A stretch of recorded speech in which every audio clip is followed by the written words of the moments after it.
It's time for From the Short Grass with Trey, a golf podcast for those who love golf, struggle with golf, and just like to enjoy the outdoors and fellowship with friends, all while chasing a ball around trying to put it in a 4.25-inch diameter hole. From the Short Grass is brought to you by Stevens Incorporated, an independent financial services firm with the freedom to focus on what matters most. Blackman Auctions. For over 80 years, better auctions have always been Blackman Auctions. Beechwood Pinnacle Hotels. We partner with you to deliver high-yield results by managing, developing, and investing in top-quality hospitality assets. And now, from the Short Grass, here is your host, Trey. Welcome to another edition of From the Short Grass. I am your host, Trey. I recently took a trip to Scotland and the home of golf, St. Andrews, played the Old Course and the Jubilee Course, and also was able to go up and play Carnoustie while I was over in Scotland with my wife and Coach Joe Foley of the Little Rock Trojans and his wife, Chris Foley. While I was there, I had the opportunity to sit down with Angela Howe, the director of the R&A World Golf Museum. It sits right behind the R&A Clubhouse, and she has a fantastic view of the North Sea and the West Sands Beach. I hope you enjoy my interview with her coming up here in a matter of minutes. This week, it's the Open Championship, the British Open from Royal Liverpool. Last year, it was at the Old Course, and what a historic tournament it was for the 150th Open Championship at St. Andrews. This year, Royal Liverpool is the host, and it no doubt will have some fantastic action as well. The weather can always play a part in any British Open Championship. Blackman Auctions. Since 1938, better auctions have always been Blackman Auctions, one of our great sponsors From the Short Grass. We'll take a quick break. When we come back, Angela Howe, the director of the R&A World Golf Museum, will join me. With all the decisions you need to make about what to do in El Dorado, finding a place to stay is an easy one. The Haywood is uniquely positioned to make your stay one to treasure. Located in the historic Union Square district of El Dorado, the Haywood offers luxurious accommodations that feature contemporary, colorful rooms with high-quality bedding, comfortable baths with walk-in showers, and a spacious workspace with stylish plantation shutters that are unique additions to the stunning decor in a non-smoking environment. Make the Haywood your home away from home the next time you visit El Dorado. The future is not about a bond reaching maturity. The future is what my grandfather worked for. It's what my father carried on. It's my responsibility today. The future is my son's tomorrow. At the Stevens Private Client Group, we believe that our strength builds success, not only for us, but for our clients. Stevens, member NYSE, SIPC. This is Thomas Blackman with Blackman Auctions. The economy is changing slowly but surely. The market is slowing down in a gradual slide. Not an emergency yet, the sky is not falling, but a change is coming. When times are good, auctions make buyers compete to buy at the highest market value. When the economy gets tough, auctions force buyers to make a purchase decision. Either way, auctions get the highest return for a seller and a strong deal for a buyer. With an experienced auction company, it's a simple process. Go to blackmanauctions.com for more information. Since 1938, better auctions are Blackman Auctions. Welcome back to this edition of From the Short Grass. I am your host, Trey. Angela Howe, her official title, Museum and Heritage Director at the R&A World Golf Museum in St. Andrews, Scotland. When you look at her LinkedIn page, she studied for a Bachelor of Arts, followed by a Master in Philosophy in the History of Art. She then undertook a postgraduate diploma in Museum and Gallery Studies at the University of St. Andrews from 1997 to 1998. Her involvement with the British Golf Museum at the time began during her time there at the University of St. Andrews, initially as a museum assistant.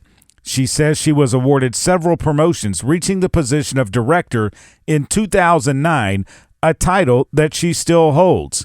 Her role includes responsibility for the running of the museum, overseeing the management of the collections in the Royal and Ancient Golf Club of St. Andrews, and undertaking heritage projects on behalf of the R&A Golf's governing body. If you ever get a chance to go over to St. Andrews and potentially play the old course, the R&A World Golf Museum is a must-stop on your trip. I promise you it is well worth your time. On the tee, the director of the R&A World Golf Museum, Angela Howe. Angela, thanks for joining me on From the Short Grass. I just have to say first off, what an office view that you have here behind the Royal and Ancient Clubhouse. You're the director of the R&A World Golf Museum.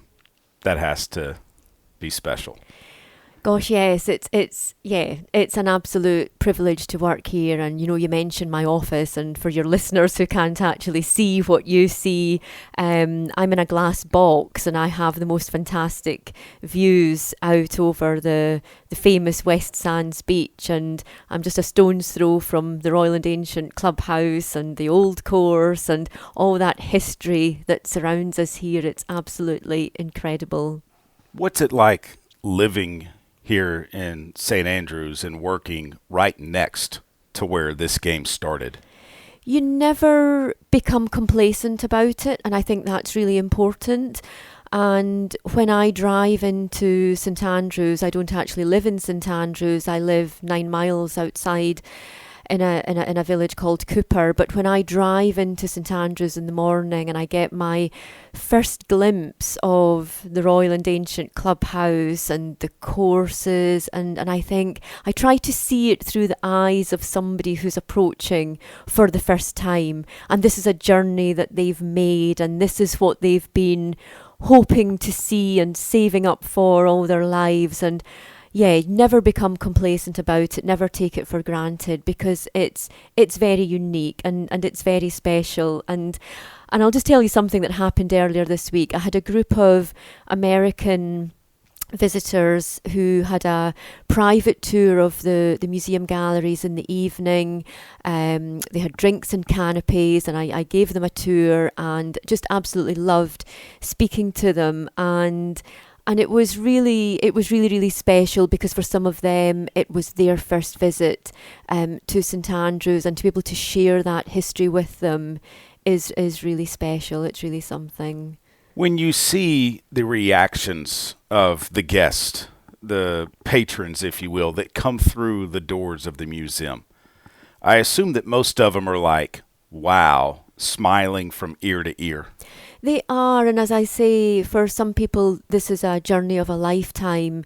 They will only do it the once. They've been saving up for it. They've had friends or family who have told them about St. Andrews, and they come on a golfing pilgrimage in the same way that people used to come to St. Andrews on religious pilgrimages centuries ago. It's never really lost that sense of importance.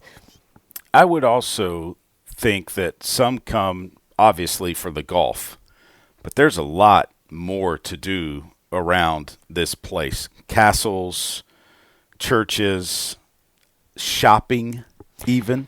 I mean, yes, all of those things, and the restaurants, and we have some really iconic places to visit in St. Andrews. It's not just about coming down and seeing the Royal and Ancient Clubhouse and standing on the Swilcan Bridge and having your photograph taken.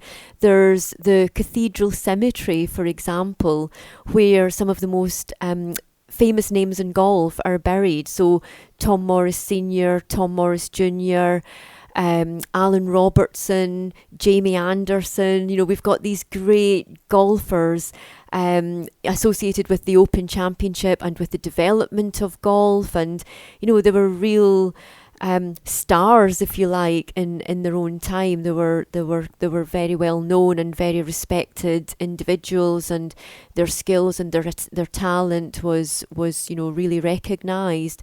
So that's a really important place to visit, and I would always recommend to people to go there, and also to see the cathedral as well, which is obviously very important.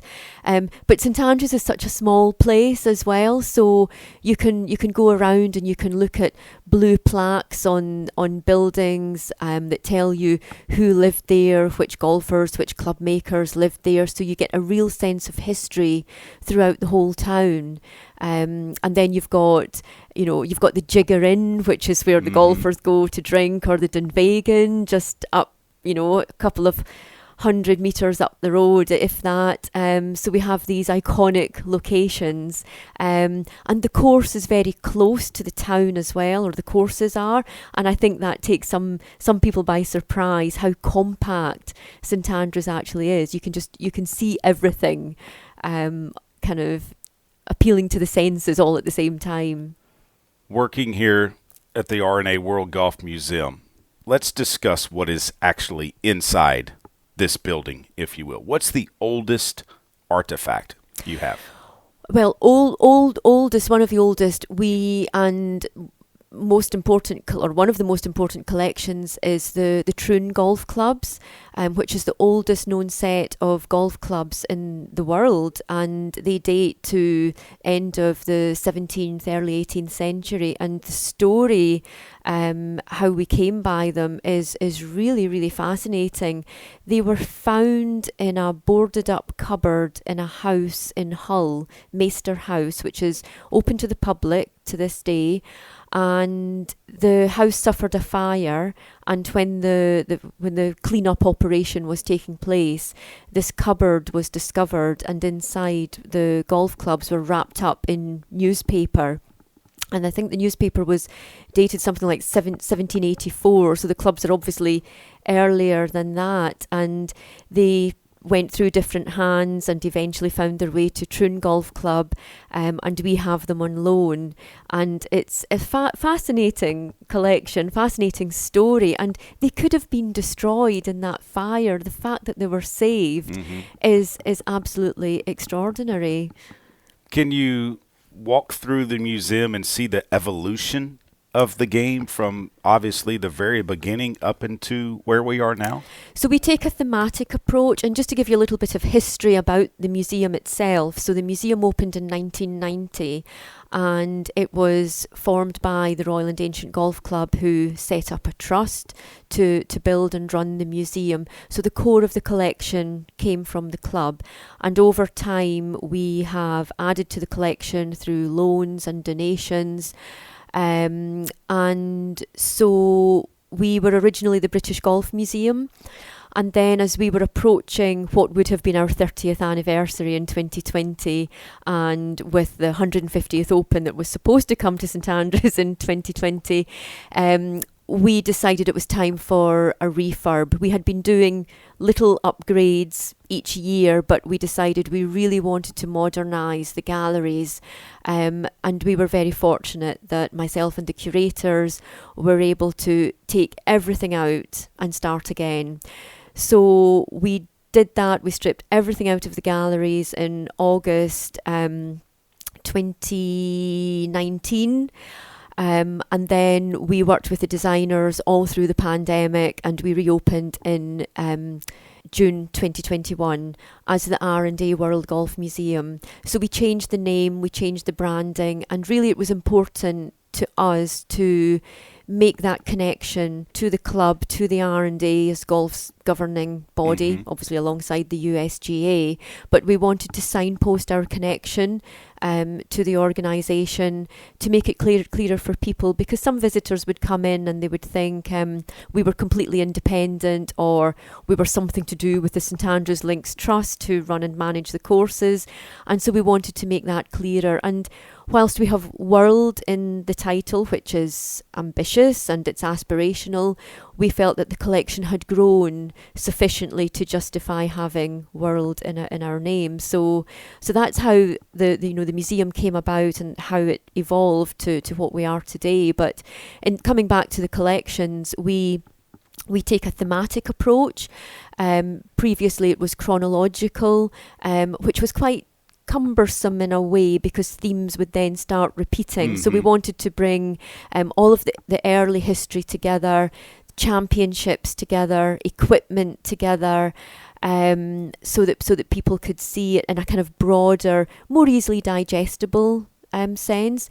We also went for an open plan approach so that people can choose which way they go round, and if something catches their eye, they can think, oh, I'll just go over here, and it doesn't matter which order our visitors do things in, because they can still capture everything. The evolution of the golf club, when you walk in here, you see it from its early stages up into where we are now with the titanium drivers, the graphite shafts and everything. It's not the hickory sticks and the iron that they played with back in the day.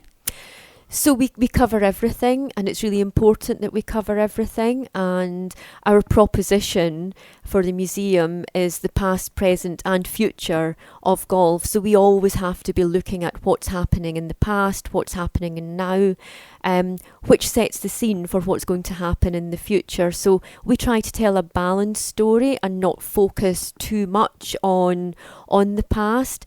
Obviously, it depends what's in our collection, but we try very hard to tell that balanced story so that people can learn much more holistically about the sport and about the evolution of the equipment, and how things have transitioned from this to this to this to get to where we are today. And I think, given the feedback and the responses we receive from our visitors, they're really keen on that. They really appreciate that sort of holistic story. When you look at the game, and obviously the Open Championship is the crown jewel that the R&A puts on every year, is there a place dedicated in here for the Open Championship and showing here's who won this year, here's who won this year, and so on and so forth? We do have a pretty comprehensive Open Championship collection which is on display, and that's all out in the galleries. And we also have interactive displays as well, where you can find out more about your favourite player. So we kind of do it that way, through a combination of the artefacts and the digital displays as well. And you're right, the Open Championship is such an important part of the game's history, but also here in St Andrews as well. Some of the players I mentioned who are now buried in the cathedral graveyard. We have so much information about those players, and not just their competitive careers, but what they actually did to the sport and how they helped the sport evolve. The whole idea of amateur golf and professional golf and the status of each and what that represents is another important part of the history. You even, for example, looking at the size of the trophies. So the Amateur Championship trophy is enormous, which started here in 1885. It's a huge trophy. The claret jug is tiny in comparison, which might say something about how amateur golf or amateurism was perceived at that time. That was the pinnacle. And then, of course, you've got amateurs who can play in the Open Championship. It's a long time since an amateur won an Open Championship, but there have been a few exciting moments where you've thought, my goodness, this could actually happen. That would be so exciting. It would be so incredible in this day and age for an amateur to win the Open, but they can still compete. They can compete against those professional players. And last year in the States, the U.S. Open being held at the Country Club, which is where the last amateur won the U.S. Open. They're in Brookline, Massachusetts at the Country Club. It was Francis Ouimet. I guess here, being an Open Championship, anybody can play just like in the U.S. Open. They can try and qualify to play in it. That's absolutely right. And it's one of these special things that, thinking about the Open Championship specifically, the first year it was played in 1860, a number of golf clubs were approached and they were invited to send two of their best players to compete. In the end, there were only 8 competitors, and the following year it was made open to all the world. And it's such an amazing concept to have this and to be able to refer back to that, that it's open to all the world. To sit here and think about golf 200, 300, 400, 500, 600 years ago, isn't it? It is, and when we think about the very first written reference to golf, in 1457 it was being banned. So golf and football were banned by King James I, and the subjects were supposed to be practicing their archery, because if they ever had to defend the realm, then they had to be good at archery. And those bans were repeated by subsequent monarchs, but people would not obey. People wanted to play golf, they wanted to play football. These were their national sports, and they won through in the end. Right.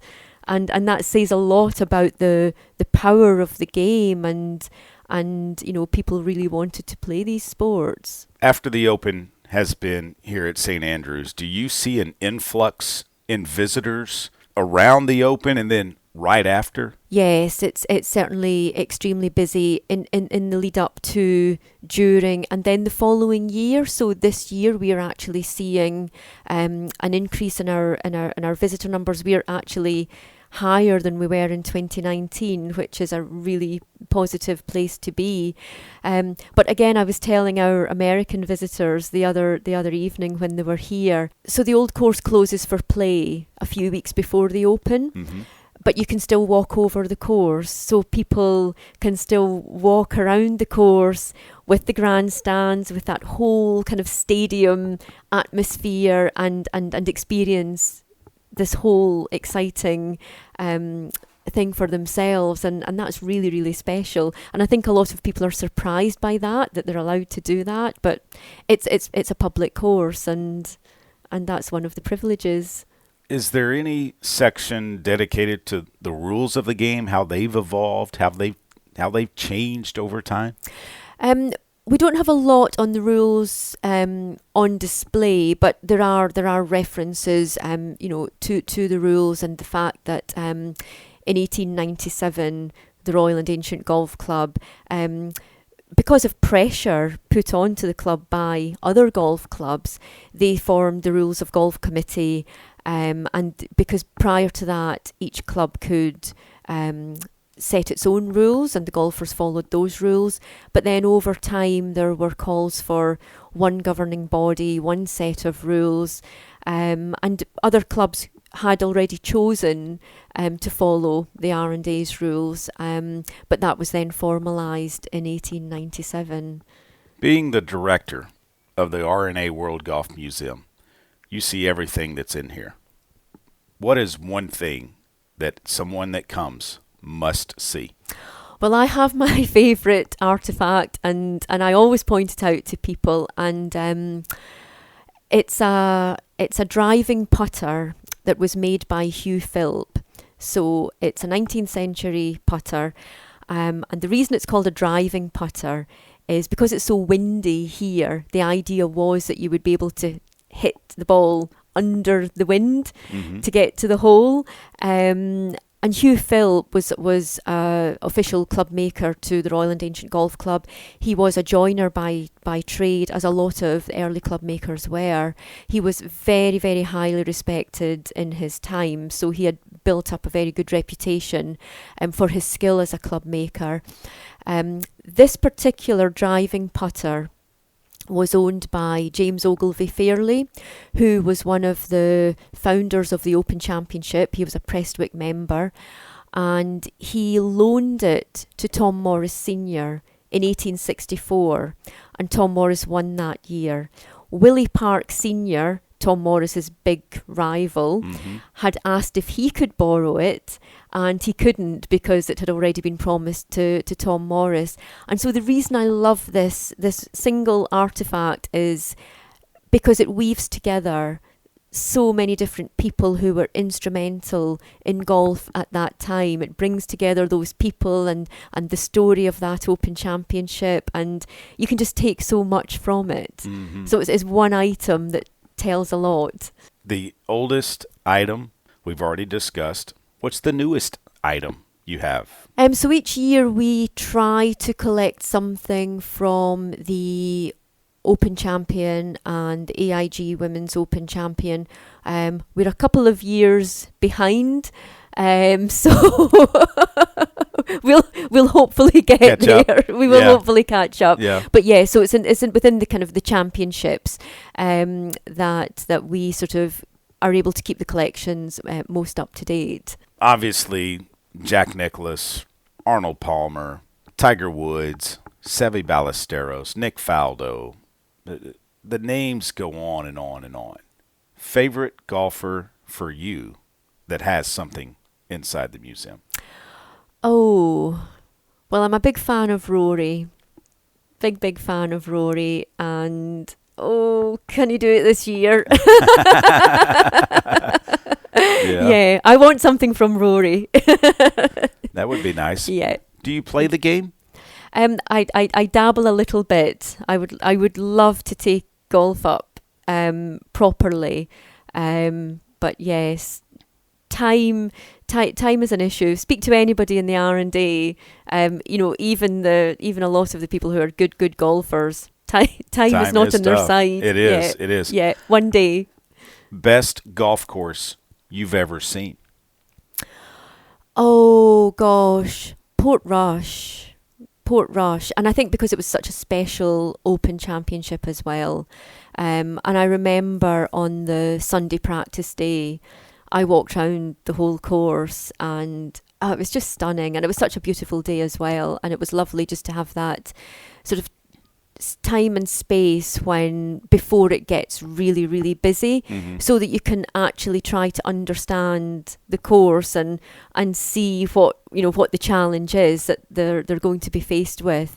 I'm really I suppose I would describe myself as an outdoors kind of person, so I love nature and I love to see how the courses can form and almost be part of nature. I think that's really important, and we have that here as well in St Andrews. So, I look at a golf course and I don't just see golf balls and golf clubs. I see how it fits into the landscape as well. When you pick up the game, you and 3 others, a 4-ball, as you call it over here, living or deceased, what other 3 golfers would you like to play around a golf with?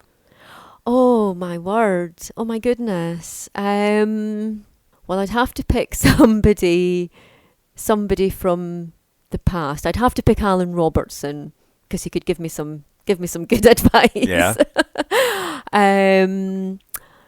Oh, goodness. It's really hard. Really, really hard. Maybe Rory if... I'd have to pick Rory. Yeah. And one more. Yeah, one more. Who could that be? Oh, I'm stuck.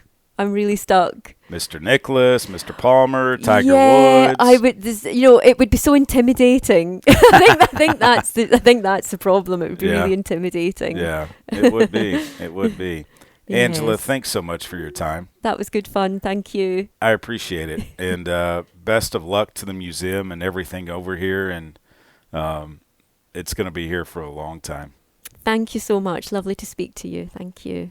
Traveling to Fayetteville to watch a game? Forgot to book a room for the night? Beechwood Pinnacle Hotel Group has you covered. Stay where the fans stay. Staybridge Suites is just south of Baum-Walker Stadium and is an all-suite hotel within walking distance of Baum-Walker, Bud Walton, and Razorback Stadium. Or you could stay at the Comfort Inn and Suites with newly remodeled rooms throughout the entire property. Find them on the web at bphotels.com. Beechwood Pinnacle Hotels. This is Thomas Blackman with Blackman Auctions. You all know by now I'm not a good golfer, but my son loves the game and he and I have been playing more. I've got my score down to, I've quit playing a scramble on every hole. I'm using the bunker rake much less than I used to, and a lot of the time I hit my drives past the women's tee box. All of my success in golf can directly be tied to me listening to From the Short Grass. Without it, I would not be the golfer I am today. Trey, you owe me $20 for that. Trey knows golf, I know auctions. Come see us at BlackmanAuctions.com. Since 1938, better auctions are Blackman Auctions. That will do it for this edition of From the Short Grass. I want to thank Angela Howe for her time, the director of the R&A World Golf Museum. Remember, when you need an overnight place to stay, make sure you check out one of the Beechwood Pinnacle Hotel properties. Find them on the web, bphotels.com. Beechwood Pinnacle Hotels. Matthew Allen, Blair Allen, a great sponsor of From the Short Grass. And also, when you find your ball mark on the green, remember to repair it and a couple of more. and I hope to see you sometime soon from the short grass. You've been listening to From the Short Grass, a weekly podcast dedicated to the game of golf. This has been a presentation of the Buzz Radio Network.